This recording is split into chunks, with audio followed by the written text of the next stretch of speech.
Alors, j'ai eu une chance de passer une semaine en Australie chez un des membres de mes masterminds, Michael Midnut. Et Michael, c'est quelqu'un qui est réellement pas comme les autres. Premièrement, j'ai découvert ça quand il a rejoint le groupe et il a dit, écoutez, je fais partie d'une société où on produit des documentaires sur la nourriture, l'alimentation.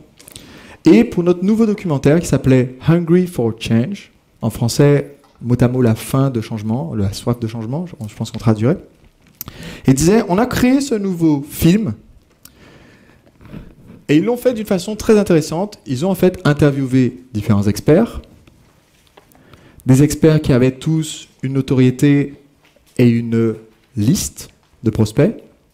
Ils ont interviewé tous ces experts sur le sujet et rassemblé les interviews dans un seul film, avec une qualité de production professionnelle.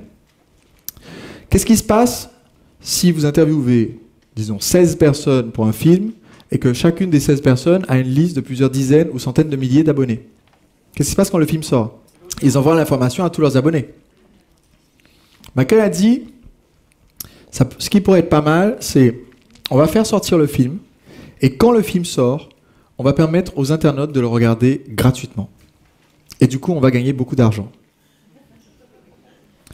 Là, il y a eu un moment de silence et d'intense réflexion. Il a dit, tu peux expliquer ça? Il dit, voilà, on va donner le film gratuitement. Et du coup, quand les gens l'auront vu gratuitement, ils vont vouloir l'acheter. Il y a eu à nouveau un grand moment de silence et d'intense réflexion. Il a dit, Michael, tu voudrais pas par exemple juste donner un extrait, 5 minutes, etc. Il a dit, non, c'est mon truc, on va donner le film gratuitement, et quand les gens vont regarder gratuitement, on va vendre le DVD. Et quand les gens vont acheter le DVD, on va leur proposer le livre de recettes avec.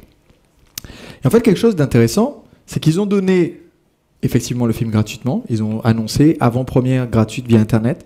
Ils ont récolté 225 000 adresses e-mail en l'espace d'une semaine pour le film.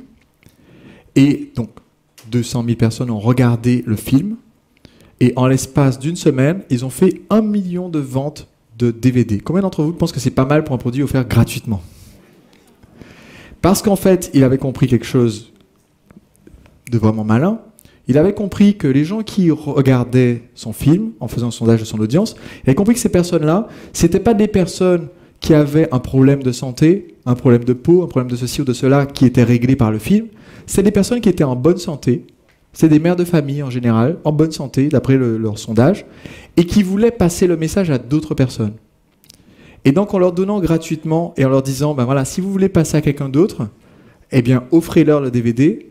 Il a créé 20 000 ventes avec un panier moyen à $50, DVD plus livre, puisque la moitié des gens prenaient le livre en bonus. Enfin, en upsell. Donc, c'est quelqu'un un peu pas comme les autres. Mais je me suis vraiment rendu compte à quel point il n'était pas comme les autres quand je suis allé vivre chez lui pendant une semaine. Et que, premièrement, j'ai vu le rythme de vie. Ils envoient les enfants se coucher à 18h. Les enfants se lever entre 5h et 6h du matin. Et donc leur journée commence sur un fuseau horaire complètement différent du mien. Et en fait, quand les enfants rentrent de l'école, donc sa fille rentre de l'école, elle a 7 ans, elle rentre comme ça, elle va ouvrir le frigo pour prendre un goûter. Je vais ressortir avec un bâton de céleri. Je regarde, je m'attendais à une barre chocolatée. Combien d'entre vous connaissent beaucoup d'enfants qui mangent des bâtons de céleri pour le goûter?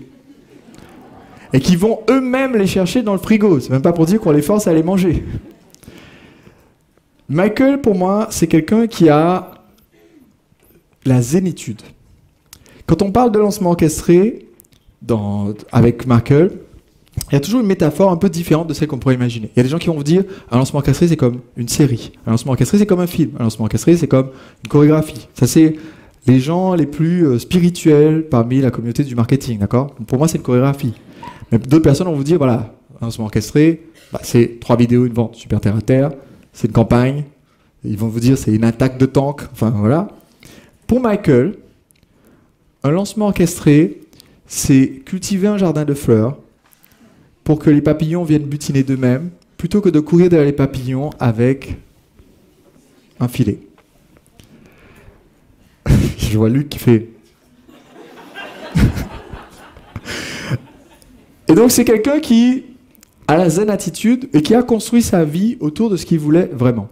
Il adore surfer, donc il a acheté une maison face au meilleur endroit pour surfer à Mululaba, et tous les matins, il se réveille, 5h du matin, il va surfer, il revient, il réveille les enfants. 6h du matin. Combien d'entre vous seraient ravis d'avoir les enfants réveillés à 6h du mat? Voilà. Et donc, c'est quelqu'un qui m'inspire. Il m'inspire parce que, voilà, quand il se fixe quelque chose, un rêve, sa façon de vivre, peu importe ce que pensent les autres, il fait en sorte que ça se produise. Donc, ça m'inspire parce qu'un jour, j'ai créé ma liste de 100 expériences que je voulais vivre dans ma vie. Comme j'ai tendance à toujours mettre la barre un peu haut, dans ma liste de 100 expériences à vivre, il y en avait 240. C'est juste qu'une fois que j'ai démarré, je ne m'arrêtais plus.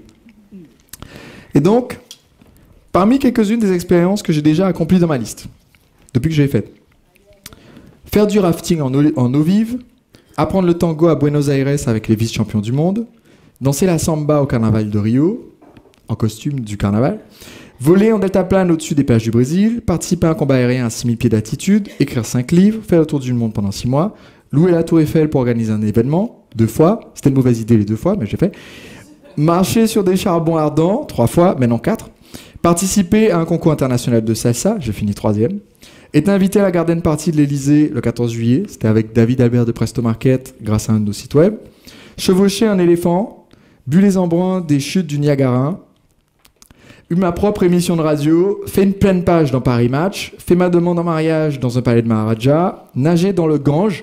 Alors, une astuce. Si vous voulez nager dans le Gange, quand je suis arrivé en Inde à New Delhi, en fait, nous, quand on fait notre voyage, l'idée c'est qu'on prend en arrivant un logement chez l'habitant, donc Airbnb ou Couchsurfing, comme ça on est chez quelqu'un, et on peut poser des questions auxquelles on ne peut pas vraiment répondre seulement via Internet. Donc on est arrivé chez un charmant indien qui s'appelle Anupam, qui voyage en accueillant des gens. Son rêve, c'est un jour de quitter l'Inde, de voyager, mais alors, il rencontre des gens du monde entier en les accueillant chez lui pour 3 jours, 4 jours, 1 semaine. Et donc quand on arrive, il nous dit, voilà, où est-ce que vous voulez aller? Parce que vous pouvez aller au bord du Gange à 2 endroits. Vous pouvez choisir d'aller au bord du Gange, là où ils font, près de l'embouchure, là où ils font les crémations et la cérémonie avec tous les morts qu'on met ensuite dans le fleuve. Ou alors vous pouvez choisir d'aller à Rishikesh, qui se trouve juste au pied de la source dans l'Himalaya, où en fait l'eau est encore bleue. Comme j'avais ça dans ma liste, je dis, des corps enflammés qui flottent dans l'eau, ou une eau turquoise au pied de l'Himalaya. Allez, Rishikesh. Donc, allez à la source, d'accord? Un bon conseil pour votre vie d'entrepreneur, allez à la source. Appris 5 langues, dont une l'an dernier, le portugais, et une en cours, le russe. Obtenu ma certification de praticien PNL, touché plusieurs millions de personnes avec mes vidéos, etc. Et au total, en fait, sur ma liste, j'en ai fait 49 sur 240. Et j'ai fait le calcul. Au rythme où je vais, dans 20 ans, j'aurai fini ma liste existante. Donc ça veut dire, à 50 ans, j'aurai fini les 240 choses si je continue au même rythme. Par contre, au rythme où j'ajoute des nouvelles choses dans la liste, j'en aurai probablement plus de 1000, parce que j'en ajoute plus de 40 par an. Des idées comme ça. J'entends quelqu'un dire « Ah, j'ai fait ça !» Je dis « Mais c'est génial !» Hop, je rajoute dans ma liste.